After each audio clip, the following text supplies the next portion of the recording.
विद्यार्थी प्रशिक्षण 2025 नवीन राष्ट्रीय शैक्षणिक धोरण आणि या शिक्षण प्रशिक्षणासाठी संपूर्ण लातूर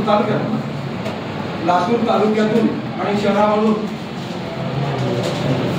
माध्यमिक, उच्च माध्यमिक, कनिष्ठ महाविद्यालय इथून आलेले सर्व शिक्षक बांधव, बंधू आणि भगिनी,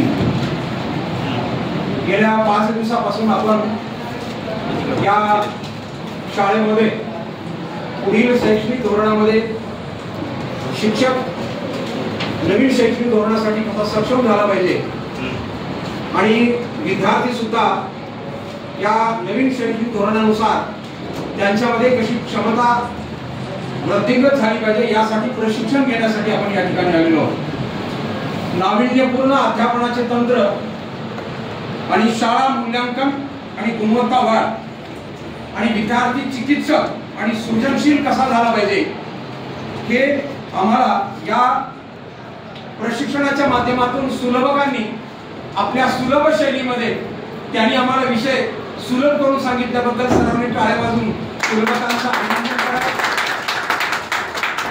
आम्हाला थोडंसं बरं वाटलं, तेच काम, तेच विद्यार्थी, तेच प्राचार्य, तेच पर्यवेक्षक ऐवजी एका नवीन वातावरणामध्ये आम्हाला नवीन आमचे बरेच काही विद्यार्थी सुद्धा इथं भेटले आणि ते आम्हाला म्हणाले की आम्ही तुमचे विद्यार्थी आहोत। आम्हालाही वाटलं की खरंच हा आमचा विद्यार्थी पहिल्यांदा आम्हाला इथं भेटला। विसरून जातात विद्यार्थी, त्यांचे चेहरे बदलतात आणि म्हणून अशा पद्धतीनं शिक्षण हे अतिशय महत्त्वाचं आहे। कुठल्याही देशाची आणि समाजाची प्रगती ही शिक्षणावरून मोजली जाते, परंतु आज थोडा वेळ घेतो। अक्षर ओळख म्हणजे शिक्षण नव्हे, माहितीचा साठा म्हणजे शिक्षण नव्हे, भोका आणि भोका म्हणजे शिक्षण नव्हे, नित्य वर्गात बसून पांढऱ्या वया काळ्या करणे म्हणजे शिक्षण नव्हे, 100 पैकी 100 गुण घेणे म्हणजे शिक्षण नव्हे। शिक्षण म्हणजे जे खाल्ले, पचविले आणि रक्तात मुरविले ते खरे शिक्षण आहे। आणि हे शिक्षण आज नवीन शैक्षणिक धोरणानुसार शिक्षण कशा पद्धतीने असलं पाहिजे आणि 21व्या शतकामध्ये सामोरं जात असताना आमचा विद्यार्थी आणि आमचा शिक्षक कशा पद्धतीने सक्षम असला पाहिजे की आम्हाला या शिक्षक प्रशिक्षणाच्या माध्यमातून समजलं। मन, मनगट आणि मेंदू, योग, उद्योग आणि सहयोग सक्षम करणं म्हणजे नवीन शैक्षणिक धोरण आहे। कारण मनानं, मनगटानं आणि मेंदूनं आमचा विद्यार्थी सक्षम झाला पाहिजे। आता सर माझ्या समोर एक प्रश्न निर्माण झाला की आपण म्हणता विद्यार्थी सृजनशील असला पाहिजे, आमचा विद्यार्थी चिकित्सक असला पाहिजे, पण आज देशामध्ये काय परिस्थिती आहे, एखाद्या साहित्यिकाने चिकित्सक भाषण केलं तर त्या गप वस्तूला वळे घालतो असं त्या ठिकाणी म्हटलं जातंय। एखाद्या ग्रंथाची चिकित्सा झाली असेल, एखाद्या चळवळीची चिकित्सा झाली असेल तर चिकित्सा करणे या देशामध्ये किती अवघड होऊन बसलेलं आहे। आणि तुम्ही तर आम्हाला सांगताय की आमचे विद्यार्थी चिकित्सक झाले पाहिजेत, बुद्धिप्रमाणवादी झाले पाहिजेत, विचार प्रबल झाले पाहिजेत। हा थोडा विसंगतीचा जर भाग आपण वेगळा ठेवला तर नक्कीच 21व्या शतकामध्ये नवीन शैक्षणिक धोरणाच्या माध्यमातून विद्यार्थी सृजनशील झाला पाहिजे, विद्यार्थी चिकित्सक झाला पाहिजे। म्हणून 1 ते 20 वर्ष मुलं जगायचं विसरून शिकतात। 1 ते 20 वर्ष मुले जगायचं विसरून शिकतात आणि पुढचे आयुष्य शिकायचं सोडून जगतात। ही आज परिस्थिती आहे। म्हणून जगण्याची आणि शिकण्याची फारकत आज झालेली आहे आणि जगण्याची आणि शिकण्याची फारकत कमी करण्यासाठी नवीन शैक्षणिक धोरणाच्या माध्यमातून शिक्षणामध्ये आमूलाग्र बदल होणं अतिशय गरजेचं आहे।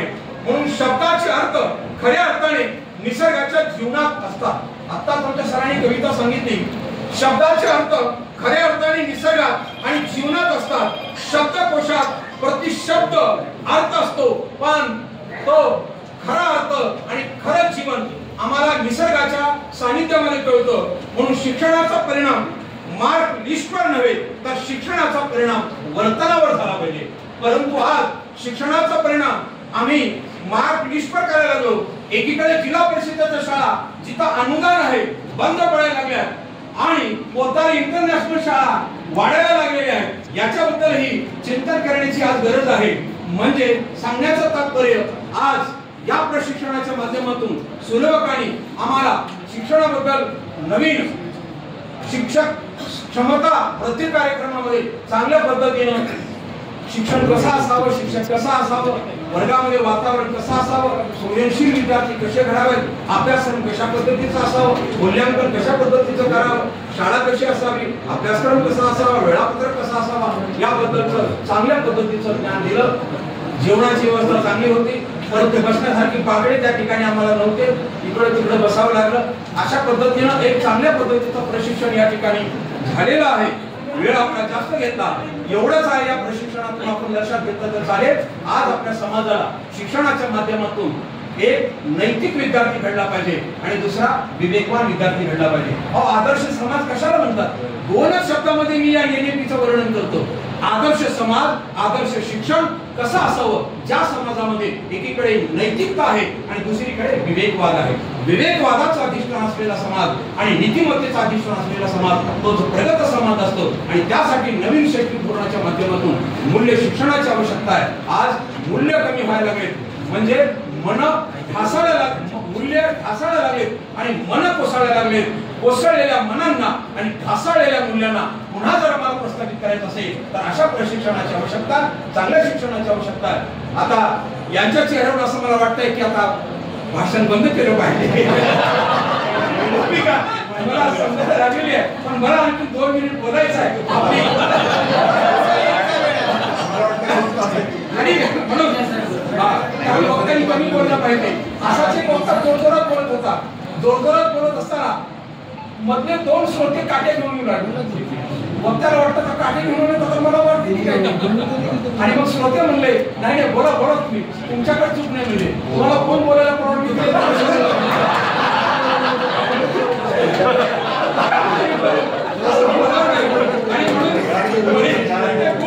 अतिशय महत्वाचे असतात. परीक्षेचे गुण महत्वाचेच आहेत, पण या एनईपी धोरणातून मला एक कळालं, परीक्षेच्या गुणापेक्षा विद्यार्थ्याच्या अंगी असलेले सद्गुण अतिशय महत्वाचे आहेत. म्हणून विद्यार्थ्याच्या अंगी सद्गुण वाढले पाहिजेत. हे नवीन शैक्षणिक धोरणाच्या माध्यमातून आम्हाला कळालं. परीक्षा गुणांची असते पण परीक्षा आयुष्याची असते. कधी कधी परीक्षेच्या गुणामध्ये नापास झालेले विद्यार्थी आयुष्याच्या परीक्षेमध्ये मात्र पास होतात. म्हणून आयुष्याच्या परीक्षेमध्ये जर आम्हाला मुलांना पास करायचं असेल तर ती एक वेगळी परीक्षा आहे आणि त्याच्याबद्दल काही माहिती आम्हाला या प्रशिक्षणाच्या माध्यमातून भेटलेला आहे. अभ्यासक्रम संपू नका, कारण अभ्यासक्रम संपवायचा जर आम्ही नादाला लागलो तर आम्ही विद्यार्थ्याला संपवू शकतो. आणि म्हणून आम्हाला अभ्यासक्रम संपवायचा नाही, विद्यार्थ्याला संपवायचं नाही, तर अभ्यासक्रम विद्यार्थ्यांच्या गळी आम्हाला उतरवायचा आहे. त्यासाठी अभ्यासक्रम कसा असावा, कथा कशा असावेत, कसं शिक्षण असावं हे आम्हाला या प्रशिक्षणाच्या माध्यमातून सांगण्यात आलं. आणि म्हणून हवेमध्ये स्वर असतो, शेवटच्या 1 मिनिटामध्ये हवेमध्ये स्वर असतो पण त्याला बासीमध्ये घालावं लागतं. हवेमध्ये स्वर असतो पण त्याला बासीमध्ये घालावं लागतं. पाण्यामध्ये वीज असते पण त्या पाण्याला गती द्यावी लागते.